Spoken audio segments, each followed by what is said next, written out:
How much crit can a crit gun crit if a crit gun could crit? Well, a lot actually. But regardless of the answer, the Riven market is booming at the moment. Rubico Rivens are fetching a very high price on the market. God knows how much people are selling these on the trade shop for, and Daddy's getting himself a new pair of shoes.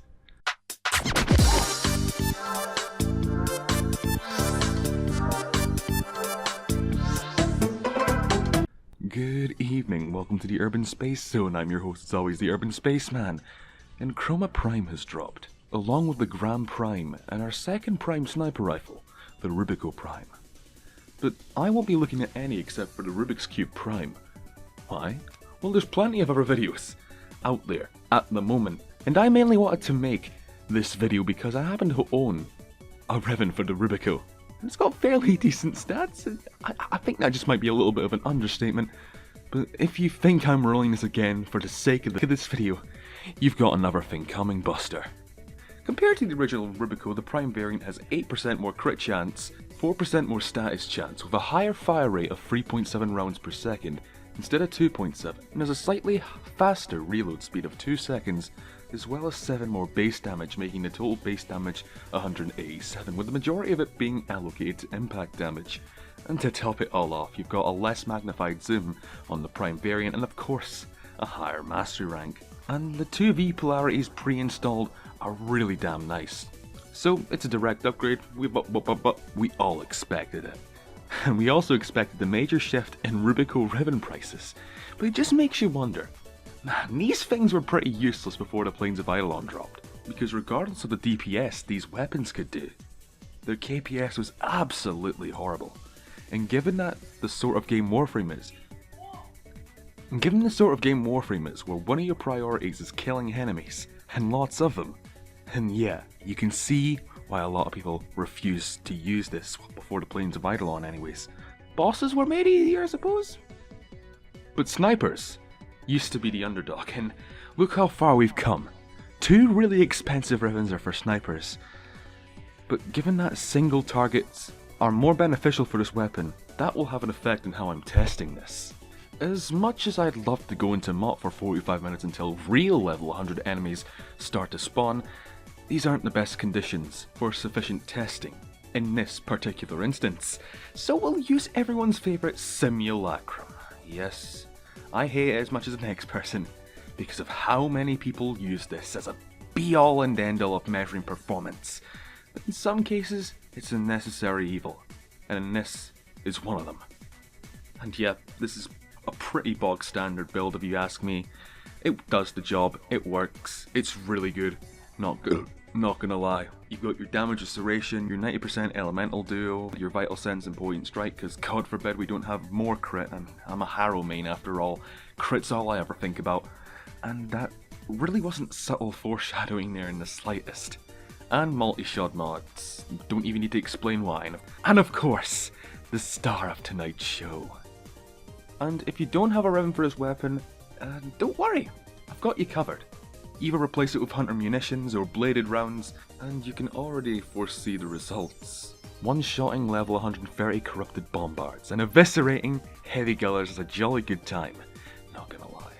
But this really wasn't a surprise to anyone, let's be honest. We all knew this would outperform in every way possible, especially with this Riven taken into consideration.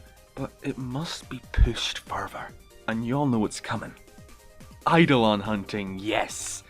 And if you use the Rubico, you know the drill here, i.e. it's really damn good at Eidolon hunting.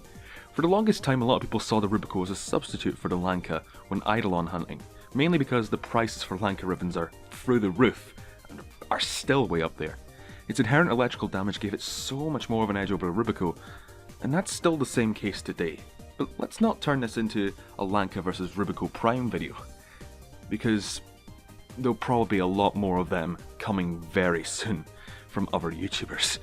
I'm not going to be one of them, just letting you know right now. But whereas the Lanka feels more like a conventional sniper rifle, the Rubico feels more like a scoped rifle, and the fire rate proves that more than anything. But then again, 5 bullets per mag, not the best, but still really good, not gonna lie. And even though the Rubico Prime has very low base stats, if you've played Warframe, you'll know that base stats aren't everything. And where this gun shines, it shines tremendously, with its critical chance and critical damage being the highest of all sniper rifles. And it goes without saying that without a doubt this weapon is worth picking up, because make no mistake, it's an absolute beast. But that's not where we end the video off here. Let me bring Harrow and his ultimate Covenant into the equation, because you didn't expect this to come now, did you? And we'll see if we can break the boundaries of critical chance and ascend above the gods themselves.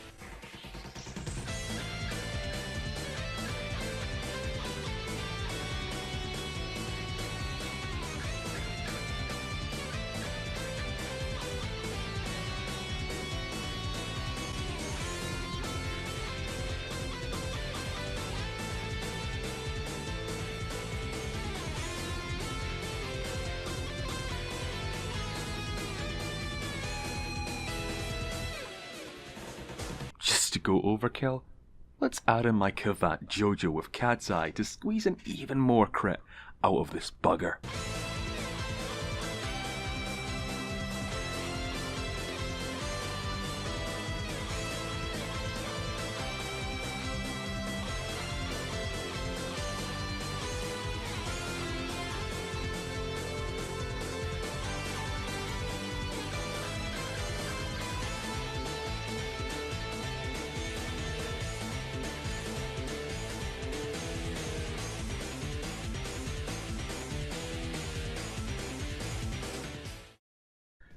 So anyways, this has been the Urban Spaceman. Like if you liked the video, dislike if you didn't. Subscribe to be a part of the Conscious Zone and hit that notification bell to be a part of the Harrow Katir Club and to be called to duty whenever I upload. But until then, I'll catch you in the next video. Goodbye.